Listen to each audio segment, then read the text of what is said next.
के न्यूज देख रहे हैं आप। आपके साथ मैं हूं रचना। सुपरफास्ट 100 में आपका स्वागत है। अगले आधे घंटे आपको रूबरू करवाते हैं देश और दुनिया की तमाम बड़ी खबरों से तेज रफ्तार के साथ। और मैं हूं राजीव शर्मा। शुरुआत सीधे 84 कोसी परिक्रमा से। 84 कोसी परिक्रमा पर शुरू हुई तकरार खत्म होती नहीं दिख रही। अपने नेताओं, कार्यकर्ताओं और संतों की गिरफ्तारी के विरोध में आज विश्व हिंदू परिषद देश भर में विरोध प्रदर्शन करेगी।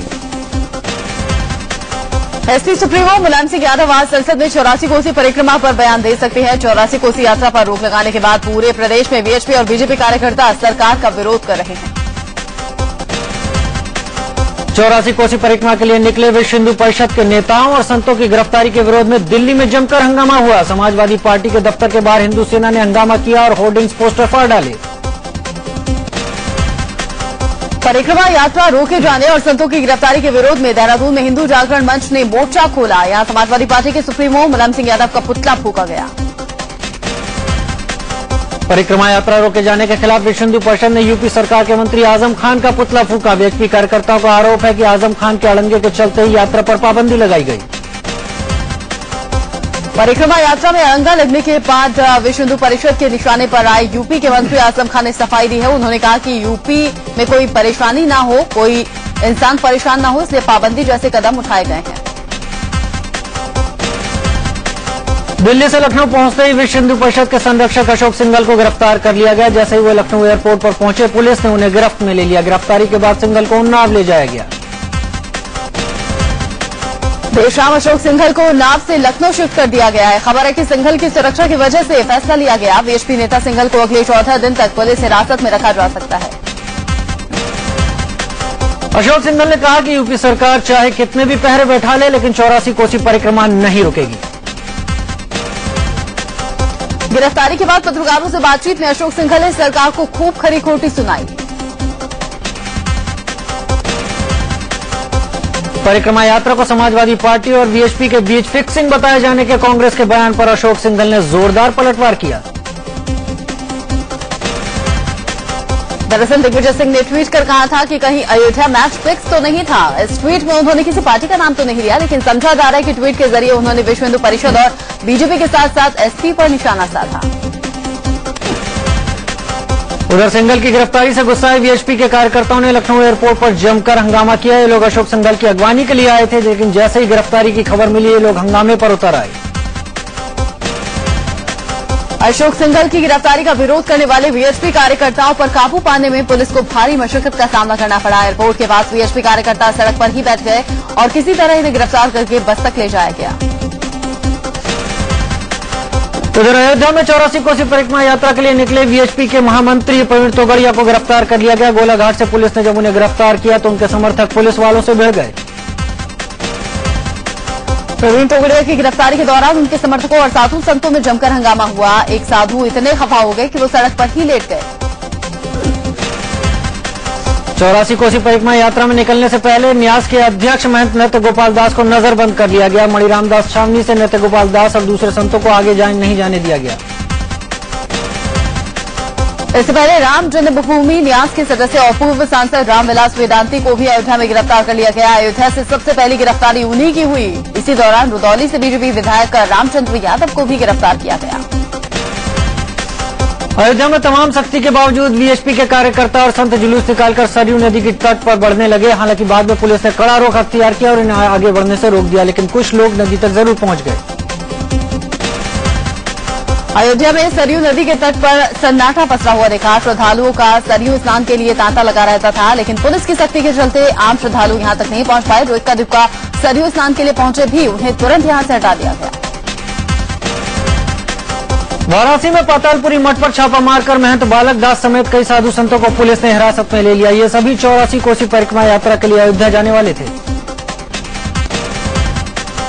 बाराबंकी में बीजेपी कार्यकर्ताओं और पुलिस के बीच में 84 कोसी परिक्रमा पर रोक लगाने को लेकर जमकर झड़प हुई। बीजेपी कार्यकर्ताओं के सरकार विरोधी नारेबाजी करने के बाद पुलिस ने इन्हें गिरफ्तार कर लिया।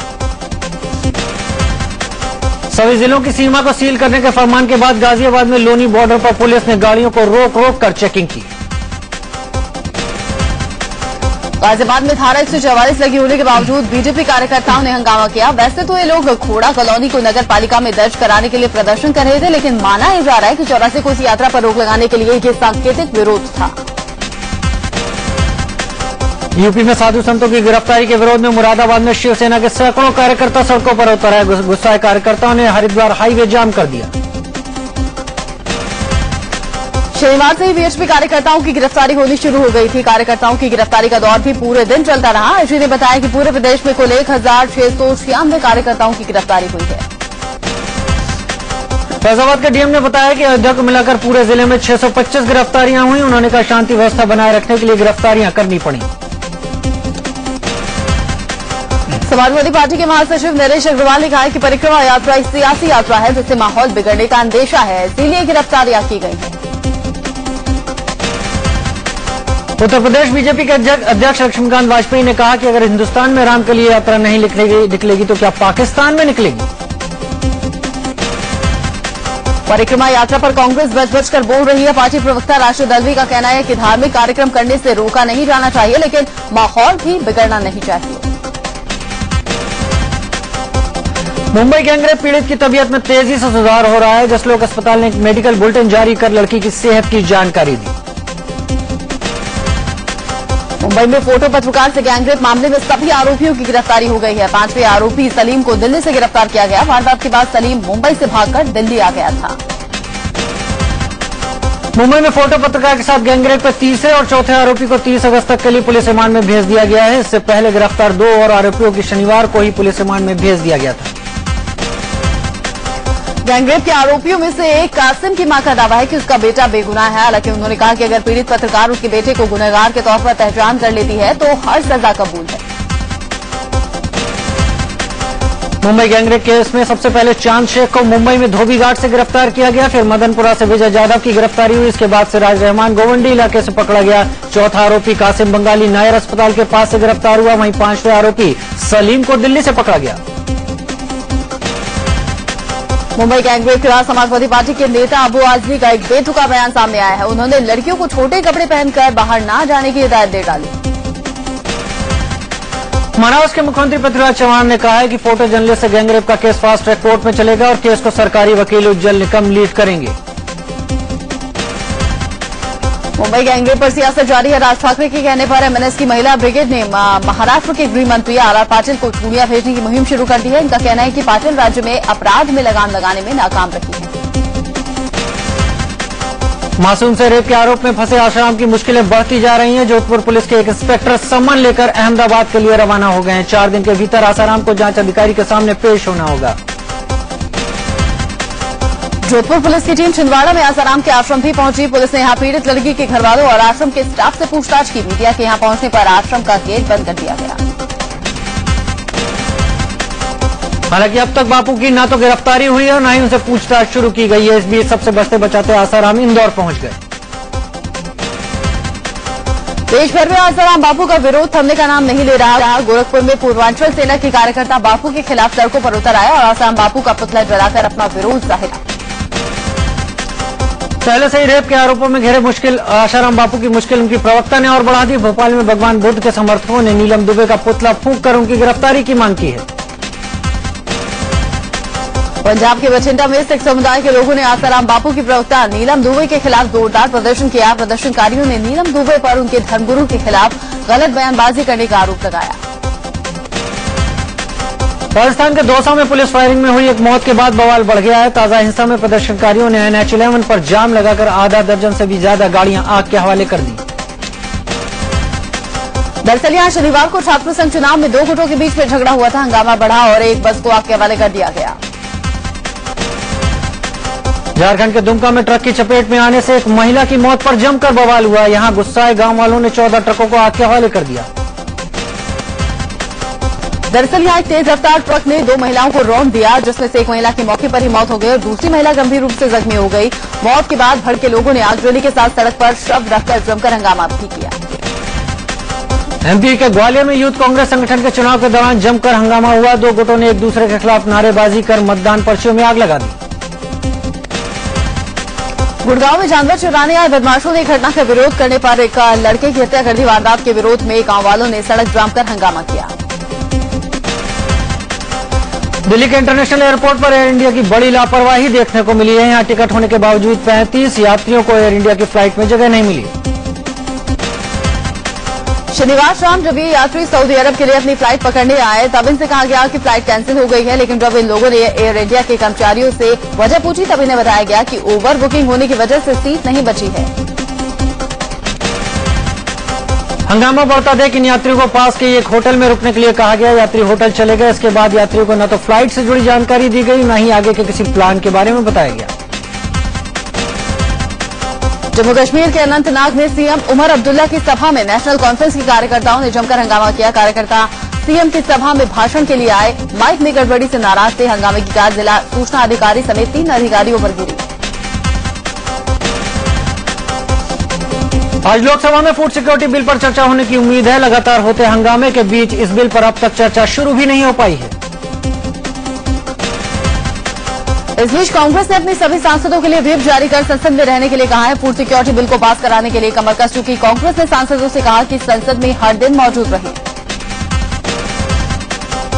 केंद्रीय मंत्री कपिल सिब्बल ने दावा किया है कि यूपीए अगली बार भी सत्ता में आएगी। शनिवार को सोनिया गांधी ने दावा किया था कि केंद्र में फिर से यूपीए की सरकार बनेगी। केंद्रीय मंत्री और कांग्रेस नेता बेनी प्रसाद वर्मा ने एक बार फिर से अपनी ही पार्टी को निशाने पर लिया। उन्होंने कहा कि यूपी में कांग्रेस ही कांग्रेस को हराने में लगी हुई है। उन्होंने कांग्रेस के प्रदेश अध्यक्ष निर्मल खत्री पर भी निशाना साधा। छत्तीसगढ़ के पूर्व मुख्यमंत्री अजीत जोगी के कांग्रेस पार्टी से बागी तेवर जारी हैं। इस पर मुख्यमंत्री रमन सिंह ने चुटकी लेते हुए कहा कि अगर कांग्रेस और अजीत जोगी का विभाजन होता है तो बीजेपी आगे सोचेगी। कानपुर में केंद्रीय कोयला मंत्री श्री प्रकाश जायसवाल के घर के सामने आम आदमी पार्टी के कार्यकर्ताओं ने प्रदर्शन किया। कार्यकर्ताओं ने कोयला घोटाले की फाइलों के गायब होने को लेकर जमकर नारेबाजी की। 84 कोसी यात्रा को देखते हुए प्रशासन ने उत्तर प्रदेश के सुल्तानपुर में धारा 144 लागू की है, लेकिन यूपी के पूर्व मंत्री रघुराज प्रताप सिंह और राजा भैया के काफिले पर इस फैसले का असर नहीं दिखा। राजस्थान के भीलवाड़ा में सेमुमा गर्ल्स कॉलेज के 15 छात्राओं की टंकी पर चढ़ने से हड़कंप मच गया। छात्राओं ने कॉलेज प्रशासन पर चुनाव में धांधली करने का आरोप लगाया। काफी देर बाद इन्हें समझा बुझाकर नीचे उतारा जा सका।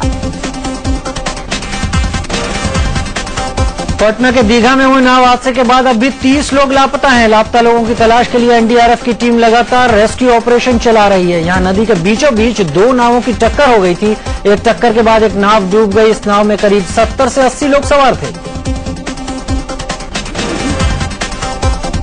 दिल्ली के गोकुलपुरी में इलाके में 16 साल की एक लड़की का शव मिला है। हत्या के बाद लड़की की शव को नाले में फेंक दिया गया। 16 साल की लड़की अकेले रहती थी। कुछ दिन पहले इसके भाई की हत्या भी कर दी गई थी। गुड़गांव में पुलिस ने शातिर लुटेरों के गैंग का पर्दाफाश किया है। पुलिस लूट की साजिश रच रहे 3 बदमाशों को पिस्टल और कारतूस के साथ गिरफ्तार किया गया। पकड़े गए बदमाशों पर अलग अलग थानों में चोरी और लूटपाट के 39 मामले दर्ज हैं। यूपी के आगरा में शराब के लिए एक भाई ने अपने ही भाई को गोली मार दी। शाहगंज इलाके में रहने वाला भीमा शराब के लिए पैसे अपनी मां से मांग रहा था। छोटा भाई सहदेव जब बीच में बचाव के लिए आया तब बड़े भाई ने उसे कट्टे से गोली मार दी। सहदेव की हालत गंभीर बनी हुई है। उत्तर प्रदेश के कानपुर देहात में एक सड़क हादसे में 3 लोगों की मौत हो गई। ये लोग दिल्ली से इलाज कराकर वापस लौट रहे थे। डेरापुर थाने इलाके में इनकी वैगन आर कार बेकाबू होकर पलट गई। हादसे में 2 लोग गंभीर रूप से जख्मी हुए हैं। यूपी के बुलंदशहर में इलाज के दौरान एक महिला से छेड़खानी की गई। खबर जिला अस्पताल से जुड़ी है। यहां इंजेक्शन लगाने के दौरान फार्मासिस्ट ने महिला से छेड़खानी की। आरोपी फार्मासिस्ट राजीव तिवारी को गिरफ्तार कर लिया गया है। दिल्ली सटे फरीदाबाद के वल्लभगढ़ इलाके में 12वीं के एक छात्र की गोली मारकर हत्या कर दी गई। हत्या के बाद दोस्तों ने डेड बॉडी कुएं में फेंक दी। इतना ही नहीं, सबूत मिटाने के लिए लाश पर नमक। फरीदाबाद कोर्ट परिसर में हुए हत्याकांड मामले में पुलिस ने 2 आरोपियों को गिरफ्तार कर लिया है। दोनों पर अपने साथियों के साथ मिलकर शशि नाम के एक युवक की हत्या का आरोप है। पुलिस को दिनेश और पवन नाम के दोनों आरोपियों की 3 दिन की रिमांड मिल गई है। भोपाल में एक इंस्टीट्यूट के छात्रों ने film once upon a time in Mumbai Dobaara के पोस्टर की तर्ज पर कॉलेज के डायरेक्टर और प्रोफेसर को डॉन बनाकर पोस्टर लगा दिए। कॉलेज प्रशासन आरोपी छात्रों पर कार्रवाई करने की बात कह रहा है। पंजाब के होशियारपुर में एक ऐसे गिरोह का खुलासा हुआ है जो विदेश भेजने के नाम पर नौजवानों से ठगी करने जा रहे थे। पुलिस ने इनके पास से 109 पासपोर्ट भी जब्त किए हैं। पुलिस के मुताबिक ये गिरोह अवैध तरीके से बेरोजगार नौजवानों को कुवैत भेजने की तैयारी कर रहा था। चंडीगढ़ में एलपीजी ऑटो चलाने वाले सैकड़ों लोगों ने रविवार को प्रदर्शन किया। ये लोग प्रशासन की मनमानी से नाराज थे। प्रदर्शन कर रहे लोगों ने डीजल ऑटो रिक्शा बंद करने की भी मांग की। 2008 में चंडीगढ़ प्रशासन ने डीजल ऑटो बंद करने का फैसला किया था, लेकिन अब भी शहर में धड़ल्ले से डीजल ऑटो चल रहे हैं। फेमिनिस्ट और शिवसेना की तर्ज पर इन दिनों पंजाब में भी एक संगठन काम कर रहा है। पंजाबी बचाओ मंच नाम का ये संगठन सरकारी दफ्तरों के उन बोर्डों पर कालिख पोत रहा है जो कि हिंदी या फिर अंग्रेजी में लिखे हुए हैं। बलजीत खालसा की अगुवाई में इस मंच ने रविवार को NRI women and child welfare के बोर्ड पर कालिख पोत दी। चंडीगढ़ के सेक्टर 50 से रॉकेट लॉन्चर का जिंदा शेल बरामद हुआ है। पुलिस ने जिंदा बम को डिफ्यूज करने के लिए आर्मी के पास भेज दिया है। फिलहाल इस बात की जांच हो रही है कि रॉकेट लॉन्चर का शेल रिहायशी इलाके में कैसे पहुंचा। असम के शिवसागर जिले में 6 उग्रवादियों ने पुलिस के सामने आत्मसमर्पण कर दिया है। इनमें से 5 उग्रवादी उल्फा से जुड़े हुए थे, जबकि एक एनडीएफबी का सदस्य था। आत्मसमर्पण के दौरान इन लोगों ने अपने हथियार भी सेना को सौंप दिए। मध्य प्रदेश के भिंड में लगातार बारिश की वजह से लोग परेशान हैं। यहाँ कई गांव पानी से लबालब हैं। घरों के बाहर चारों तरफ पानी ही पानी भरा हुआ है, जिससे लोगों को रोजमर्रा के काम में दिक्कतों का सामना करना पड़ रहा है। मध्य प्रदेश के ओंकारेश्वर डैम से करीब 8.25 लाख क्यूसेक पानी छोड़े जाने से नर्मदा नदी उफान पर है। इससे गुजरात के नदी के किनारे कई इलाके डूबने लगे हैं। नर्मदा के उफान को देखते हुए प्रशासन ने तटीय इलाकों में हाई अलर्ट जारी कर दिया है। यूपी के मिर्जापुर में गंगा का पानी जबरदस्त तबाही मचा रहा है। गंगा किनारे बसे रिहायशी इलाकों में बाढ़ का पानी घुस चुका है। विंध्यवासिनी मंदिर की ओर जाने वाले रास्ते तक भी पानी पहुंच गया है। जिले के कोन, मझवा, छानबे और पहाड़ी इलाके में लोगों की दिक्कतें बढ़ गई हैं। महाराष्ट्र के जलगांव में छत गिरने से 4 लोगों की मौत हो गई। हादसा भटगांव इलाके में हुआ। भारी बारिश के बाद यहां अचानक मकान की दीवार और छत गिर गए। मारे गए लोग एक ही परिवार के हैं। बिहार के मुख्यमंत्री नीतीश कुमार अब तक नरेंद्र मोदी से ही परहेज करते थे, लेकिन अब वो शायद गुजरात से भी दूरी बनाने लगे हैं। गुजरात सरकार ने बिहार के 75 किसानों को सम्मानित करने का फैसला किया है, लेकिन बिहार सरकार इन किसानों को गुजरात नहीं भेज रही।